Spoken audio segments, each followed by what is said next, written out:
Shalom, everyone, and welcome to JQD Hanukkah Hardies. My name is Carmel Tanaka, and I'm the founder and executive director of JQD Vancouver, a Jewish queer and trans nonprofit dedicated to queering Jewish space and Jewifying queer space in Vancouver, BC, on the ancestral and unceded territories of the Musqueam, Squamish, and Tsleil-Waututh peoples.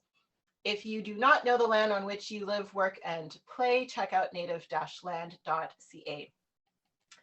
For Hanukkah this year, we are being generously supported by Creating Accessible Neighborhoods, an organization that advocates for and educates about disabled people with intersecting identities. You can learn more about this fantastic organization doing amazing work at canbc.org.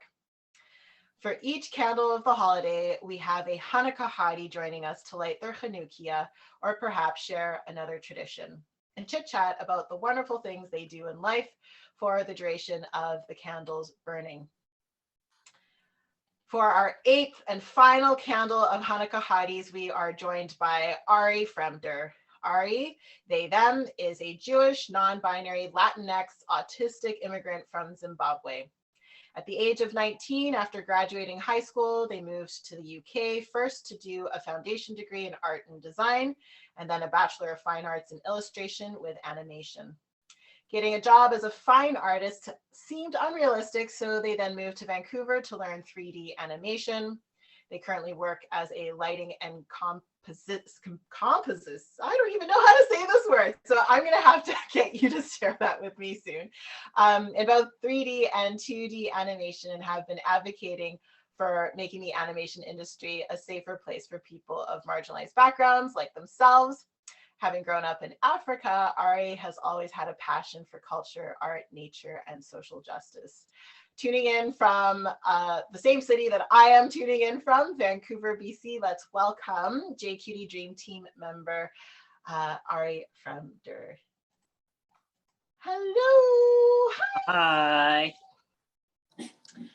How are you? I'm good. My dog says hi. Hi, Ollie. Does Ollie want to come over and say hi? I mean, cameo appearance for sure for the little one. It's so great to have you here and to close out Hanukkah Hadis. We had an amazing lineup of people. And before we dive in to learn everything about you and what you do, how about we light the full Chanukia? Let's do this. Yes. I hope I don't burn my house down while I try. So some of our friends are finding that the quality of some of the candles this year is not fantastic, and in fact is melting some of their Chanukiot. So be careful, everyone. Do not leave your Chanukia unattended by any means. Some people have been courageous also in trying the old school oil and wick as opposed to the candles. Oh, this one's not wanting to light. You can do it. Aha! Excellent. Got a nice rainbow Chanukia here. Did it. So lovely. We did do it. Okay, I'm going to share the prayers. Just give me 1 minute. Okay, first blessing is coming up. Baruch atei yain chaim asher kitchenu b'mitzvotei v'tzivenu lehadlik ner shel Chanukah. And the second one. Baruch atei yain chaim she'aste nisim leor imotenu bayamim ha'em ba'azman hazeh. Amen. Amen.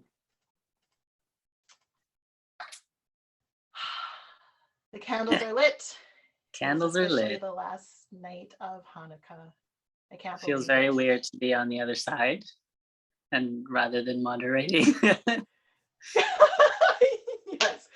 Ari's been fantastic at helping out behind the scenes on a number of things at JCutie, from graphic design. So all of the flames and people inside the flames, that's all Ari, as well as just everything you see on Instagram and on Facebook has pretty much been your handiwork and your creativity. And it's just been really great to have the support, really. Here at JCutie, we are a nonprofit organization.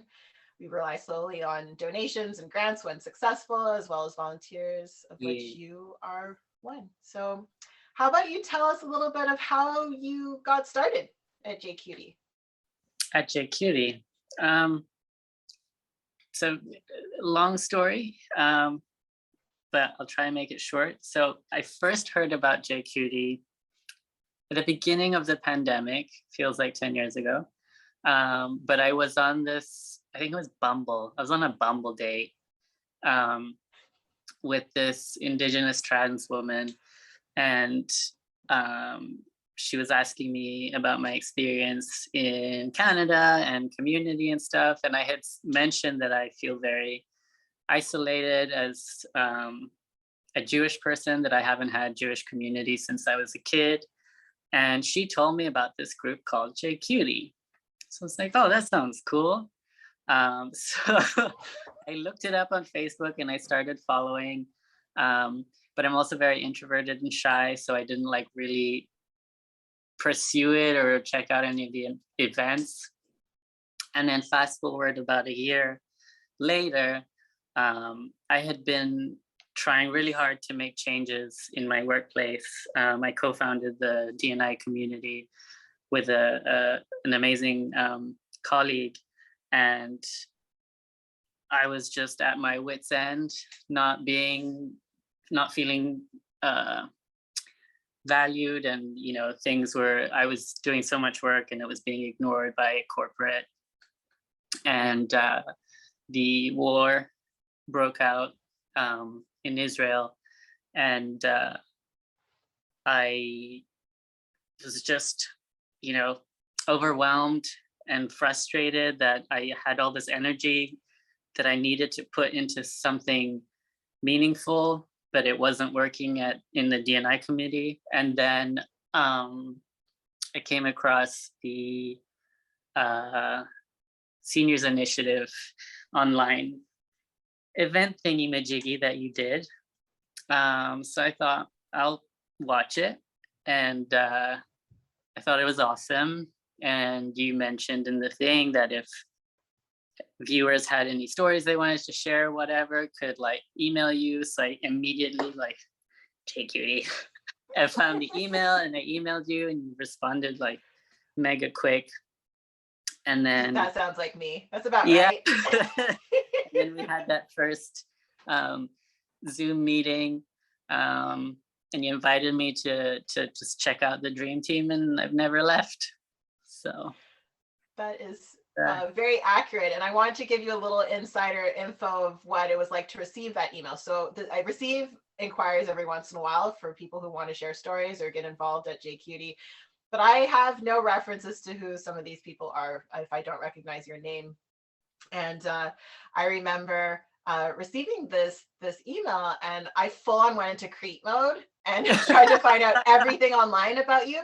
One, because you were asking, so you're asking to be part of the Oral History Project, which we were, for the most part, focusing on people who are 65 and older. Mm-hmm. So I wanted to know, are you 65 and older? And I couldn't find very much on you. So I was like, why don't we have a phone, not a phone call, because we don't do phones anymore, a Zoom call, and get a chance to meet one another and realize, oh my gosh, you're my age. And I'm like, yeah, I got to get you involved at JCutie. We need more help. And we also hit it off really well, and we're now really good friends, total best friends. So it's really great. Yeah. That worked out, and it's really cool to have just a very basic presentation that I did to talk about the Oral History Project, which sparked the Seniors Initiative, which addresses an ongoing issue for LGBTQ seniors, regardless if they're Jewish or not. There's this fear of going back into the closet upon entering long-term care, as well as having to hide one's Jewish identity out of fear of anti-Semitism. So a presentation like that got you to reach out, and I'm really thankful that you did, because it's been absolutely marvelous having you on board and in my life. So thank you. Yeah, I'm very glad that I'm glad I reached out, because normally I wouldn't. I just sit here and be like, I want to be part of it, but I'm too shy to reach out. And it helps that I had that rage that things weren't working out at work the way that I hoped they would. So kind of lit a fire under my bum. Speaking of work, what industry are you referring to? What do you do for work? I am a lighting and compositing artist. Yes! I've never ever said that word before. Say it one more time. Compositing. So like once I hear it, I can do it. But boy, I looked at that word and I was like, I got no clue what that is. You're not the only one. And like most people that have no idea what it is, think I'm talking about composting and like rotting vegetables. I'm like, no. It's my bad. I should have asked in advance and looked at the bio. But I figured, because I know you so well, that how could there possibly something I don't know how to pronounce? But here we are. So thank you for not laughing too hard, but everyone else, you're welcome to totally roast me on that. Yeah, that's really cool. So how did you come to be in this industry? Well, it all started when I was about 16, and I was in South Africa at the time. My family, we lived in Zimbabwe, but we would go frequently to South Africa. And there's a huge bookstore there that is my favorite. I love bookstores, and we didn't have bookstores in Zimbabwe. So every time we went to South Africa, I had to go. No bookstores in Zimbabwe? Wow. I think we had one really tiny one where like if there was a specific book that you wanted, you could request it and then they would import it. I think that's where I got my first Harry Potter book from. So yeah, I'm sitting, it's called Exclusive Books.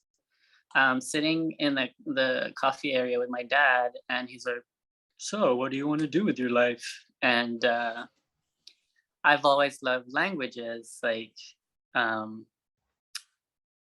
just have this ridiculous obsession with language. And so I told him I want to be a translator. And he was like, Google Translate is for that. So I was super upset. And then there was, you know how bookstores, sometimes they have the tables of like this week's favorites or whatever. And there was one near us, and there was a book called Now Animation. And the cover was a photograph of Shrek. So I picked it up and I started flicking through it, and it's an incredible book, and it had like all these kinds of animation that I've never seen before. Like, to me, the animation was Disney, Lion King, and then Toy Story. Right. But this kind of opened a world of possibility, because I've always been a painter. And it had like animated paintings. It's like, oh my God, this is so cool. So I went to art school in the UK and did a fine arts degree in animation. But it was a very useless degree. I had a useless teacher. I was mostly self-taught. I would get in trouble for doing things that were supposedly too advanced. I'm like, but it's done. Yeah, like my first exercise, we had to hand-drawn animation. We had to start with a circle, morph it into something else and then end in a circle again. And then the whole classes would be edited together. So it's going circle, something, circle. And I have an obsession with elephants, as you know.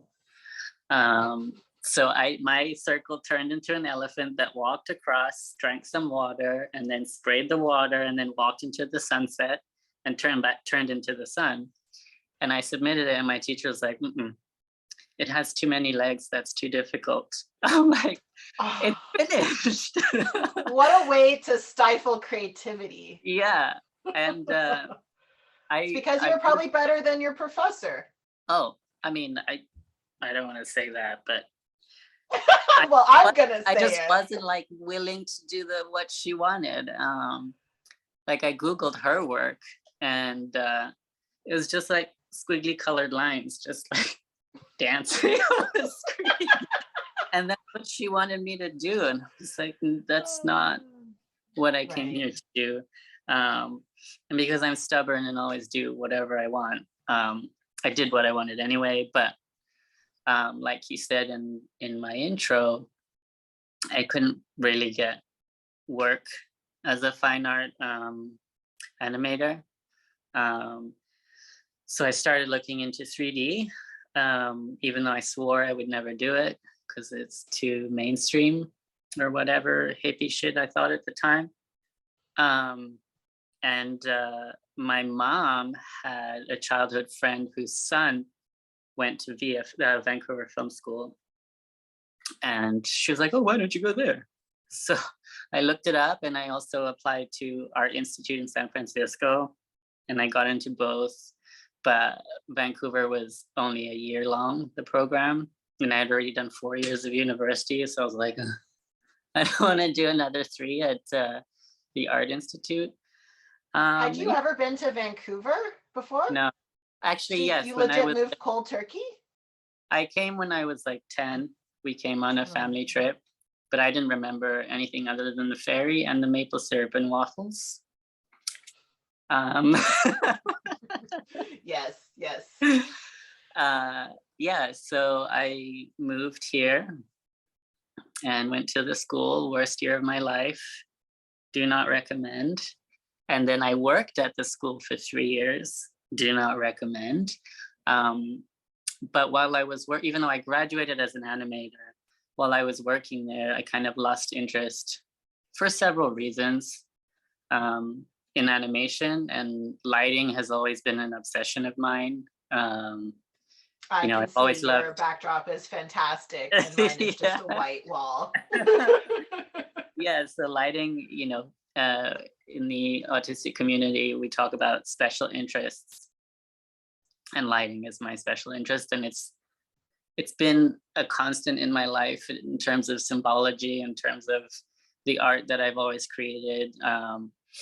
I've always been into photography, and I'm more fixated with the shadows and the light in the photograph than whatever the subject of the photo is. So I started working in the lighting and visual effects classes as a teaching assistant. And then when I finally was able to get a job in the industry, I applied as both an animator and a lighting artist, but got hired as a lighting artist, and I've never looked back. It's fun. That's so cool. I'm also super interested in how you work.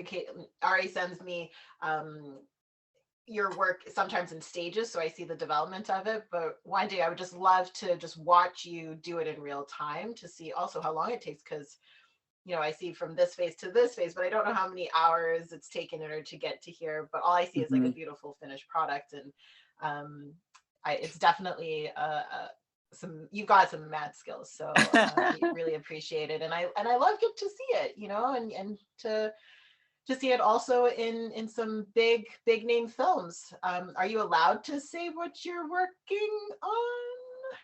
So yes, but so I work in animated TV shows for children. which sometimes is fun, most of the time it's not. However, I'm currently working on a project that I'm allowed to say that I'm working on it, but because of ridiculous, oh, I shouldn't say that. Well, you know, non-disclosure stuff, I can't say what I'm doing on it. But I'm currently helping out on The Proud Family, which for me, I've been ever since the studio announced that we were going to do part of it, because there's two studios doing it and we alternate episodes.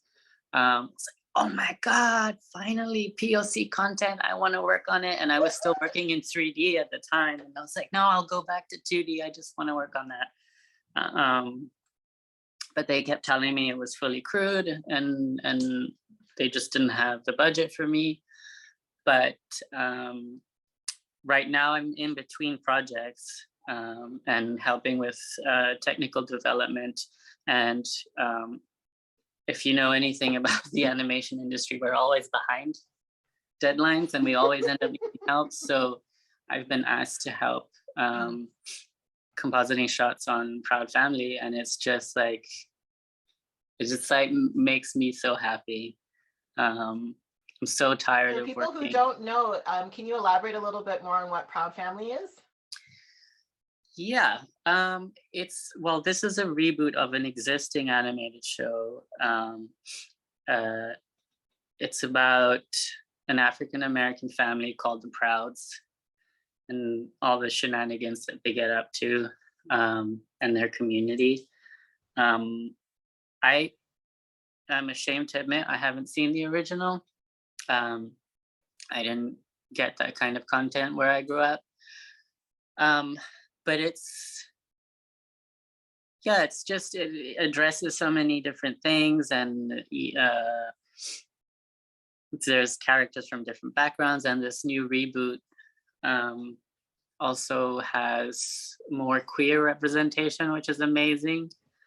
Although some fans of the original are already hating on the trailer and saying, "Oh, it looks gay." But you know, a hater's gonna hate.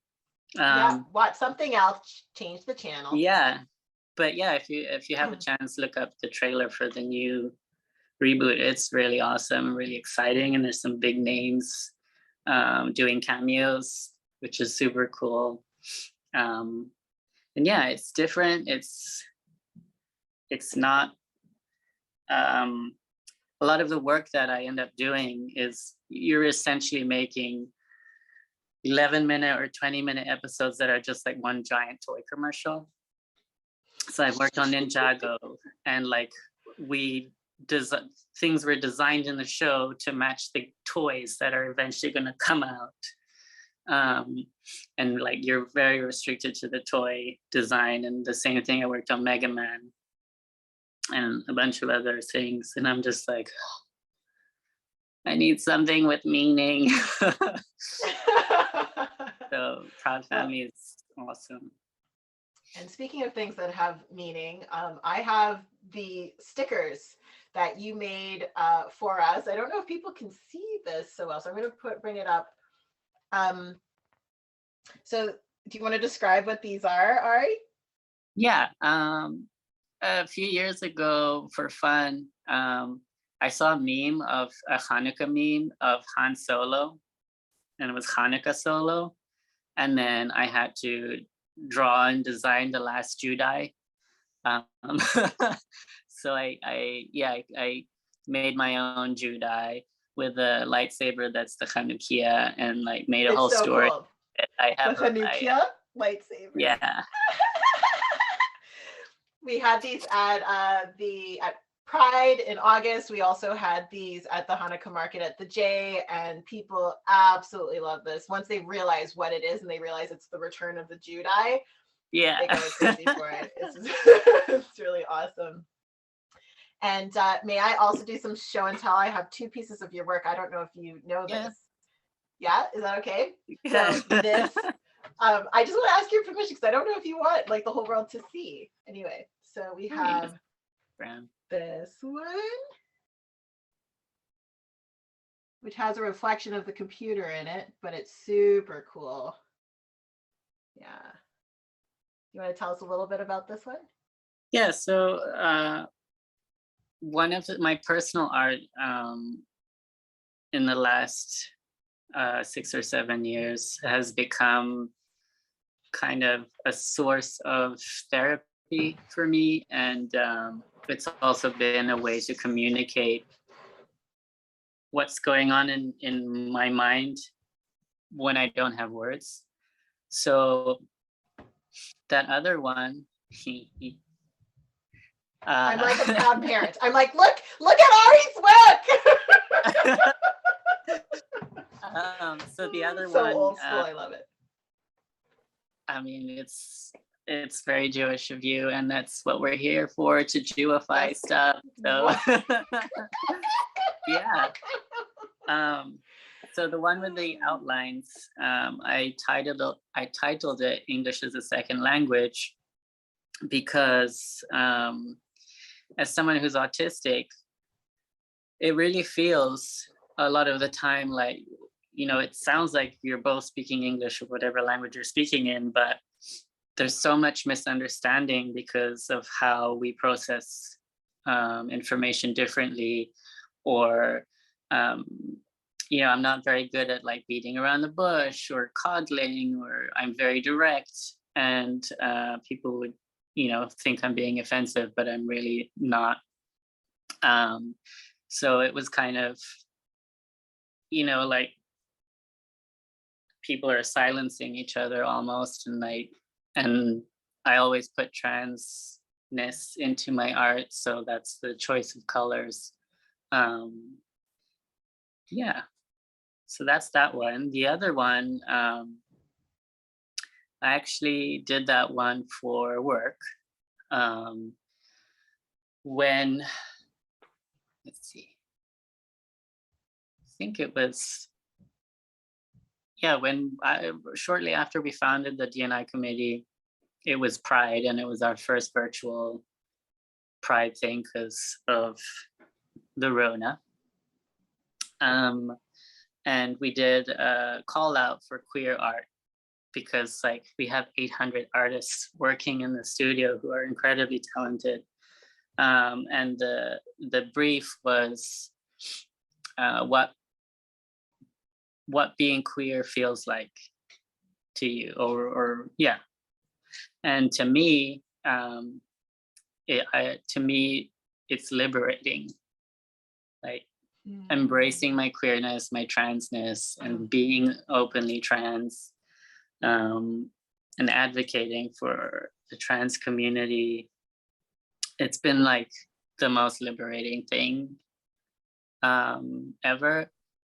You know, people like, oh, you're so brave, and all this weird stuff when they find out that you're trans and that you've gone through all this stuff, and they kind of pity you in a sense, like, oh, I'm so sorry you had to go through all of that. And I'm like, honestly, I'm the freest I've ever been. And yes, it's difficult to be queer and trans and Jewish, and you know, if you're POC, there's all these things, but embracing those identities proudly is the best feeling. Hence the wings and the chest. Oh, and the tattoo on the chest of that one is a tattoo that I had wanted for a long time, and it was a huge part of what I needed my body to be as far as my medical transition. And I painted that before I got the tattoo. Now I have the tattoo. And I didn't realize that was beforehand. Really? Yeah. Wow, it's beautiful. So it's a hamsa. I don't know if people can see it. There we go. Yeah, that's better in the reflection. So there's a hamsa there in the center. I did not know that. That's a really interesting tidbit and fact. Great. So that's some of your work. How do we find your work? Most of it, well, the only place right now that I post my work is on Instagram.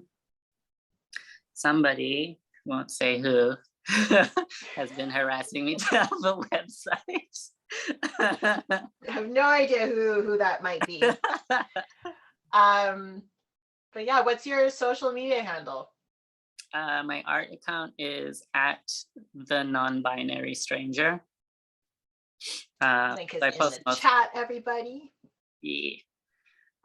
Yeah. I like to say that I'm an artivist, because my art is also my form of activism. Because I think art speaks louder than words a lot of the time. Um, and it's been really nice and rewarding as well. Like I'm not a person who cares about followers or likes, but every now and then I'll get somebody who says, like, holy shit, I didn't know how to express how I was feeling about something, and then I saw your painting, and that's exactly how I feel. Um, and so like that to me is priceless, and I just keep sharing my work in the hope that somebody relates to it. And you're not just doing work in the art world, you're also helping JCutie out on a number of things. We co-wrote a book chapter that we hope gets published in a much larger, I don't know how to say it, like multi-chaptered, written by many other amazing Jewish people across North America. And we did that about on the theme of queering Jewish spaces and Mhm. some of the issues that come up for us as Jewish, queer, and trans people. And I was wondering if you wanted to talk about some of the issues that not only we address in that chapter, but in general at JCutie. Yeah. I can't remember if you've mentioned this in other Hanukkah Hadi sessions, but whatever, we'll talk about it again. But there's this thing where it's almost more difficult to be, it is actually more difficult to be openly Jewish in queer spaces than it is to be queer in Jewish spaces. And that's something that I always understood. And Judaism has all this stuff about tikkun olam and tzedakah and accepting everybody. But then when I joined JCutie and I saw how much of a battle it is to partner with, big Jewish organizations that are not queer like us, and us being like little fish, little rainbow fish. It's been quite glitter. Yeah. It's been a big learning curve for me to I was so used to the rejection in the D&I committee, and then I came over to JCutie, and I'm just like mind blown by the stuff that you have to deal with. But it just makes me like want to work harder. And I And there really are little wins. I mean, yeah, it's there's not all like hard work. I mean, it's a yeah, constant journey. it's a constant journey. And we have had some great successes. We had our first queer art exhibition at the Jewish Community Center, which was huge, and which I'm very glad that I took part in. That was incredible. We had a very successful Sukkot event that was very moving and heartwarming.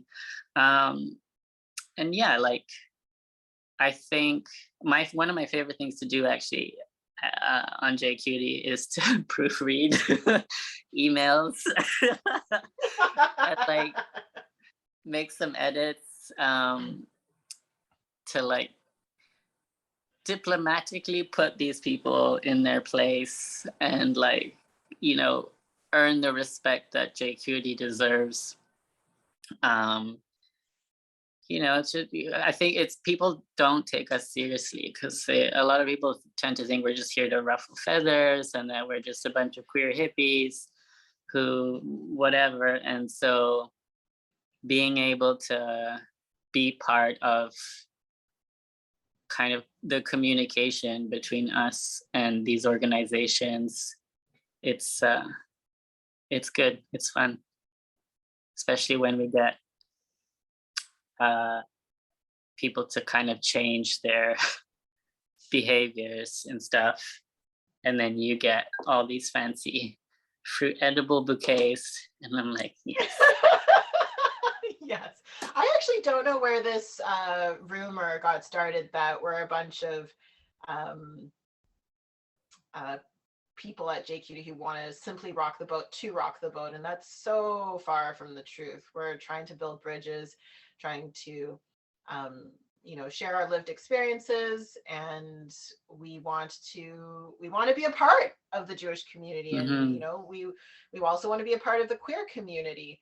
But right now we're existing in like one foot in either world, and sometimes we have to choose to be in one by hiding parts of our identity, and we're just tired of having to hide bits and pieces of who we are. We want to be able to celebrate all of who we are.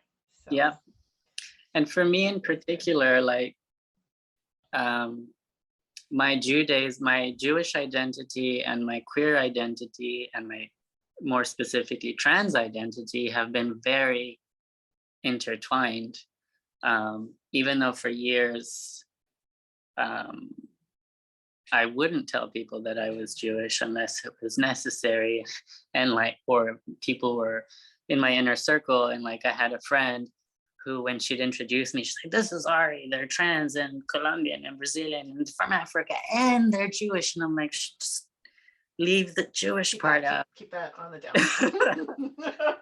down. Which is awful. Like, we shouldn't have to hide any part of our identity. And, being Jewish and growing up going to an Orthodox synagogue, that helped me understand my gender identity, because I was able to reflect on those memories of, having to sit upstairs with the women and longing to be downstairs with the boys, not being allowed to have a proper bat mitzvah or bar mitzvah. And I never understood, like, why do I hate it up here? So why is it so important for me to be down there? And when I started to really process my gender identity, I was like, oh, that makes sense.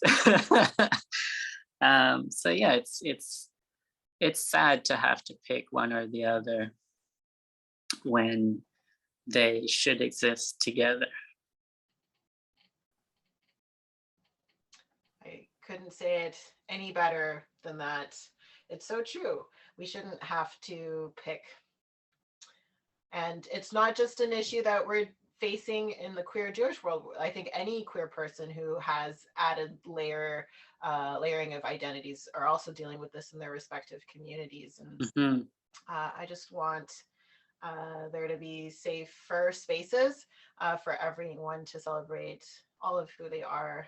And hopefully one day, I know this sounds super silly, but I hope for one day JQT, there's no need for JQT to exist to advocate for our community. And that might seem like a super dreamy idea, but the truth is I would just like for us to simply be able to exist.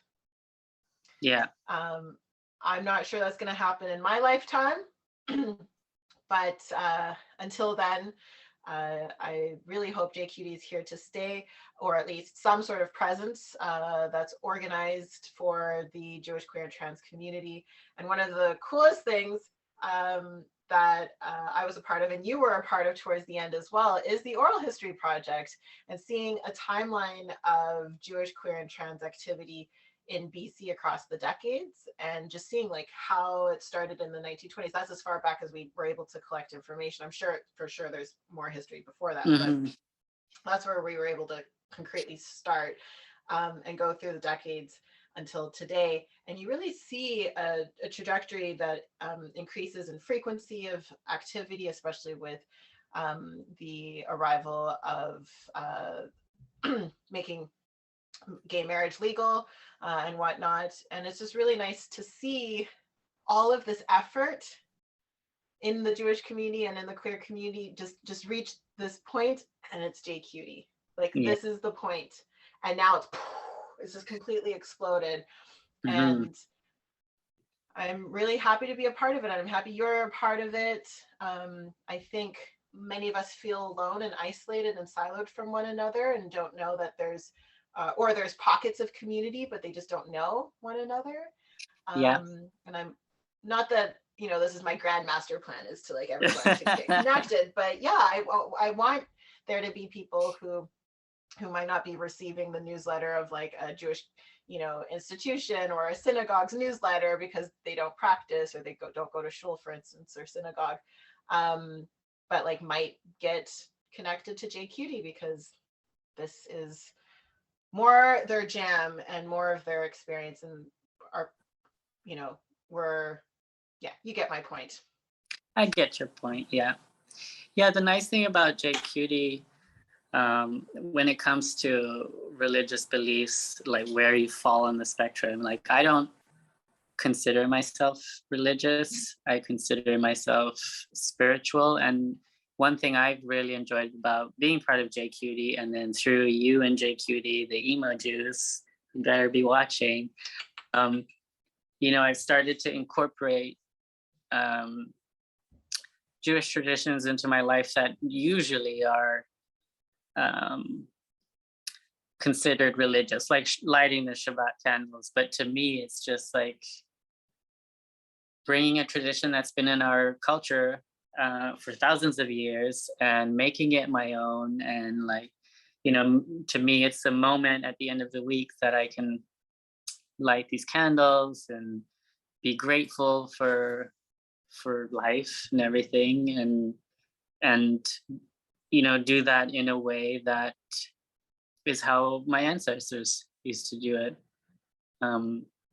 So it's great because there's no judgment. It doesn't matter if you're religious, it doesn't matter if you're not. It's just this community of people that are all super different in how they practice their Jewishness, but what joins us together is the fact that we're Jewish and that we're queer and we're trans. And so it's beautiful. It truly is. Yeah. And I see that our candles are nearly towards the end.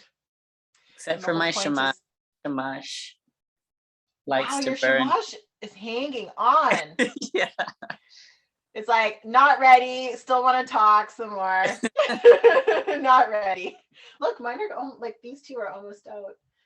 That's the whole shtick of Hanukkah Heidi's is to talk while the candles burn and then say goodnight when they're almost out. Is there anything that you wanted to talk about that you haven't had a chance to get to? Because this is the time.